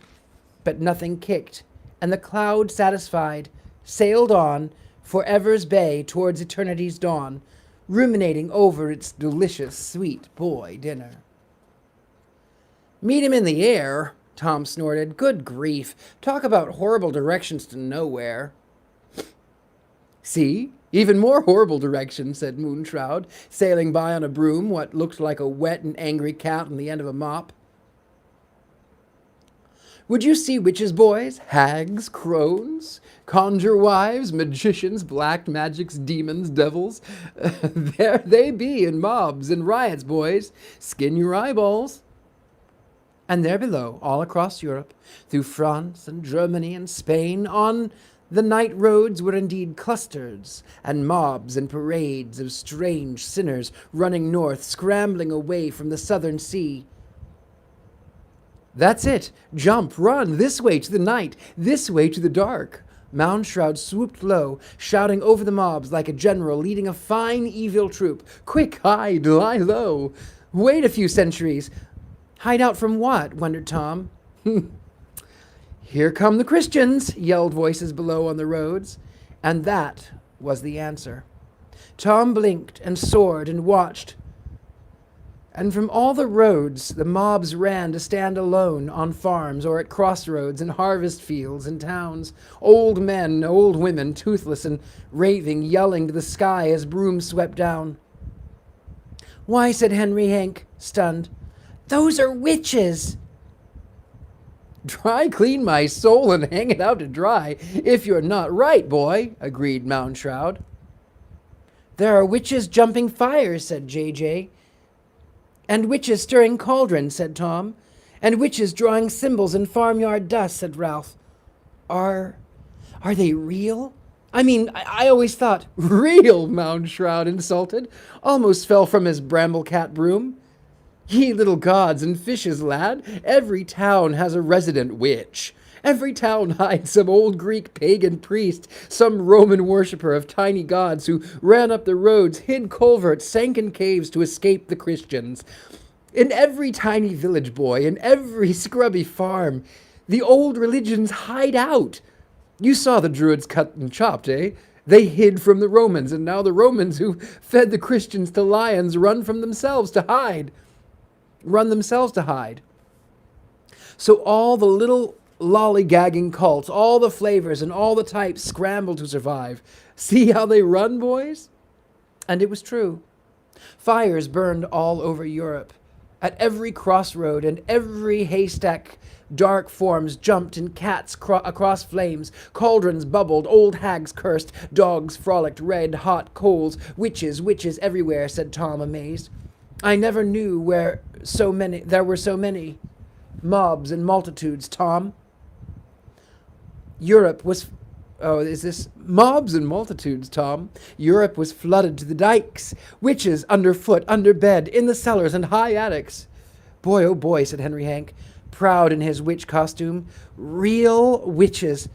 Could they talk to the dead? No, said Moundshroud. Jump up devils? No. Keep demons in door hinges and squeal them out at midnight? No. Ride broomsticks? Nope. Put freezing spells on people? Sorry. Kill folks by sticking pins in dolls? Nope. Well, heck, what could they do? Nothing. Nothing, cried all the boys, affronted. They thought they could, boys. Moundshroud led the team down their brooms, over the farms, and witches dropped frogs in cauldrons, and stomped toads, and snuffed mummy dust, and cavorted in cackles. But stop and think, what does the word witch truly mean? Why, said Tom, and was stymied. Wits, said Moundshroud, intelligence, that's all it means, knowledge. So any man or woman with half a brain, and with inclinations toward learning, had his wits about him, eh? And so anyone too smart, who didn't watch out, was called a witch, said everyone. And some of the smart ones, the ones with wits, pretended at magic or dreamed to themselves with ghosts and dead shuffles and ambling mummies, and if enemies dropped dead by coincidence, they took credit for it. They liked to believe they had power, but they had none, boys, none. Sad and sorry, 'tis true. But listen, there beyond the hill, that's where the brooms come from. That's where they go. The boys listened and heard. Oh, broomworks make the broom that looms on the sky in glooms and rising of the moon, that broom which groom to which flies high on harvestings of storm-wind grass, with shriek and sigh to motion it in ocean seas of cloud, now soft, now loud. Below, at full tilt, a witch-broom factory was filled with commotions, poles being cut and bound with broom brushes, which no sooner tied off up the chimney in flights of spark. On rooftops hags leaped on to the side on to ride the stars. Or so it seemed, as the boys watched and voices sang. Did witches feel the night wind in their bed, and reel the dance with devils and the dead? No, but what is what they bragged and claimed they said, until whole continents hell-bent named witches of the innocent, and did conspire to burn old women, babies, and virgins in a fire. Mobs raved through villages and farms, with torches, cursing bonfires, flared from English Channel to the Mediterranean shore. Through all of Germany and France, 10,000 so-called evil witches hung to kick their final antic dance. No village but what shared a dread uproar, as each side named the other for devil's pig, old Satan's sow, the demon's maddened boar. Wild pigs with witches glued to their backs trotted roof tiles, flinting sparks and snorting steams. All Europe was a cloud of witches' smoke. Their judges often bound and burned with them. For what, a joke? Until all men are spoiled with guilt, all sin, all lie. So what to do? Why, everyone must die. Smoke churned the sky at every crossroads. Witches hung, crows gathered in feathered darkness. The boys hung from their brooms in the sky, eyes popped, mouths wide. Anyone want to be a witch? Asked Moundshroud at last. Said Henry Hanks, shivering in his witch's rags. Not me. No fun, eh, boys? No fun.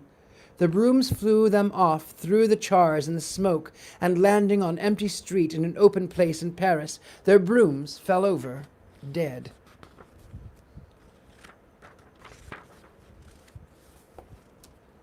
Chapter 15. Well now, boys, what should we do to scare the scarers, frighten the frighteners, shiver the shivers? Called Moundshroud inside a cloud. What's bigger than demons and witches? Bigger gods? Bigger witches? Bigger churches? Guessed Tom Skelton.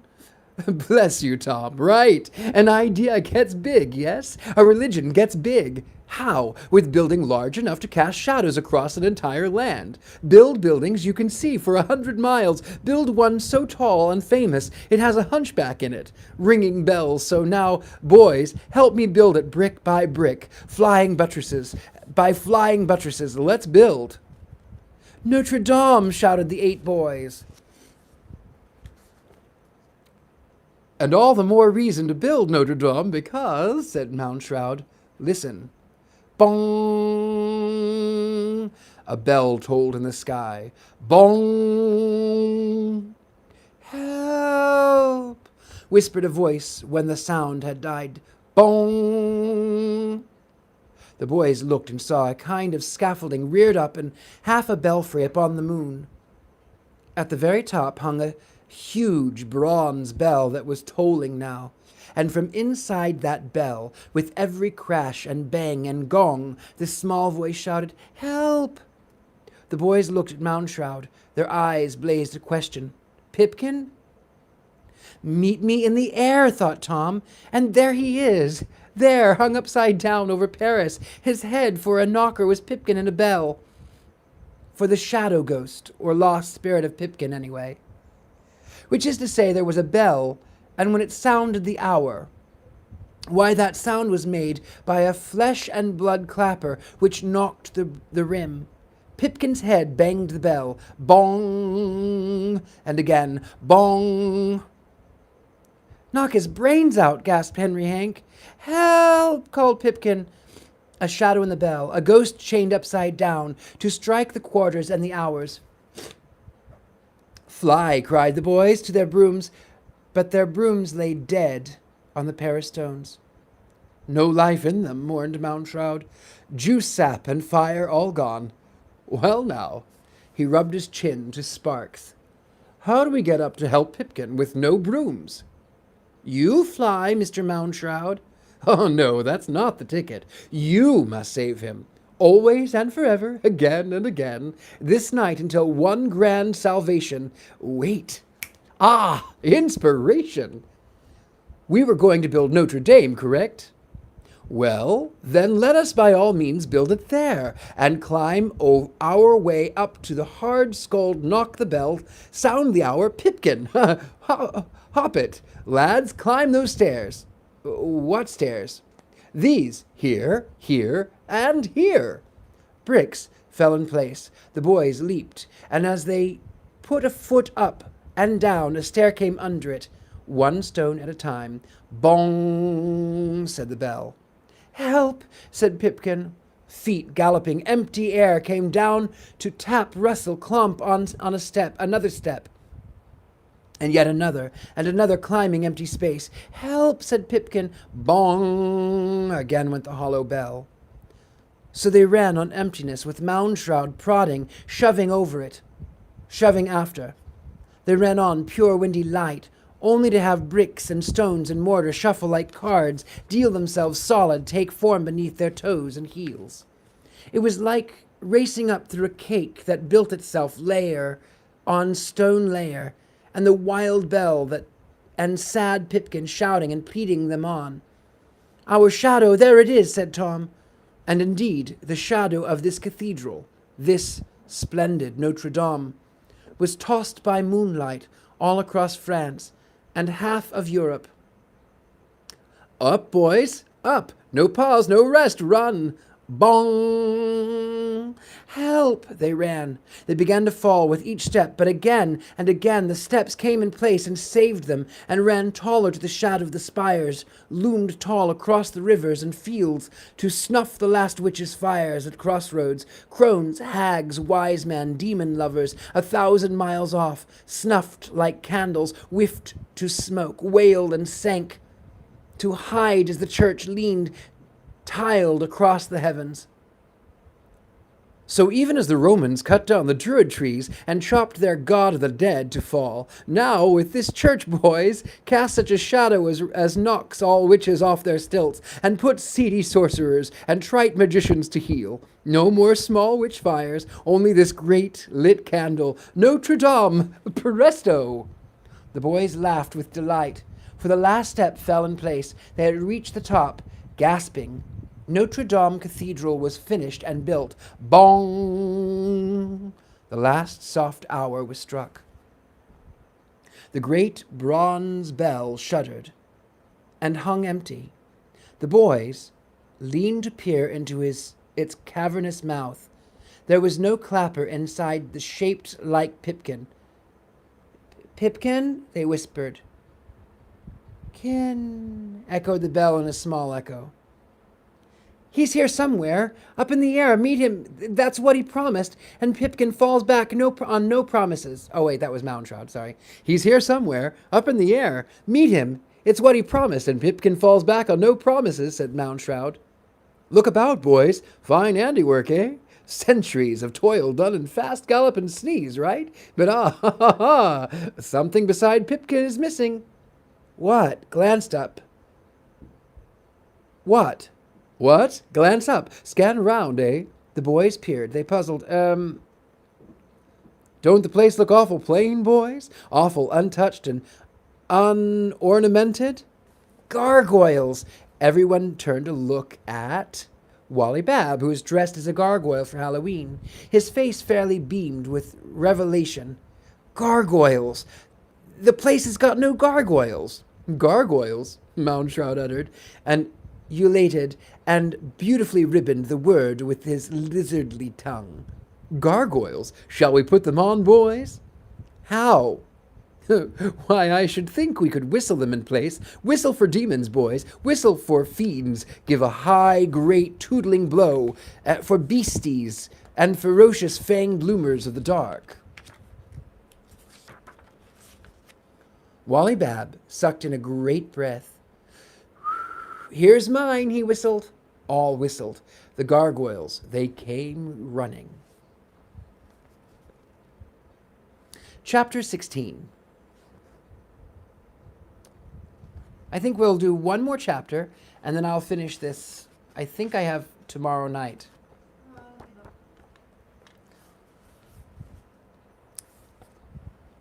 One more chapter, my darlings.